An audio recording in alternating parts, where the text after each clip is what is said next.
মার্কিন আগ্রাসন রুখে দিতে উত্তাল ভেনেজুয়েলার রাজধানী কারাকাস। ক্যারিবীয় অঞ্চলে যুক্তরাষ্ট্র আরও সামরিক শক্তি বাড়ানোর প্রতিবাদে মঙ্গলবার রাজপথে নেমে আসে হাজার হাজার মানুষ।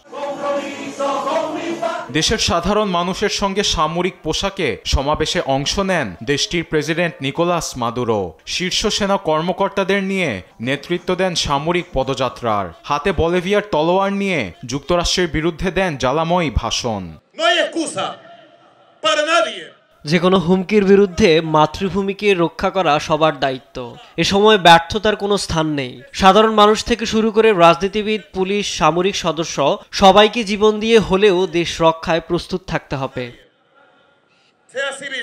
এদিকে জলপথে প্রায় 20,000 সামরিক সদস্য ও নৌবহর মোতায়েনের পর পুয়ের্তো রিকোর মার্কিন ঘাঁটিতে বিধ্বংসী F-35 যুদ্ধবিমান এনেছে যুক্তরাষ্ট্র। ভেনেজুয়েলার পাশেই অবস্থান করছে মার্কিন রণতরী।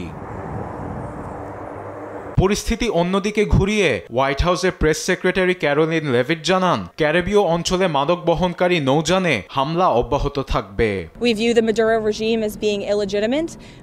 অবৈধ মাদুরো সরকার যুক্তরাষ্ট্রে মাদক পাচার করে আমাদের দেশের মানুষকে ক্ষতি করছে। ক্যারিবীয় সাগরে মাদক বিরোধী অভিযান নিয়ে প্রেসিডেন্ট ট্রাম্প সন্তুষ্ট, তাই সেখানে অভিযান অব্যাহত থাকবে।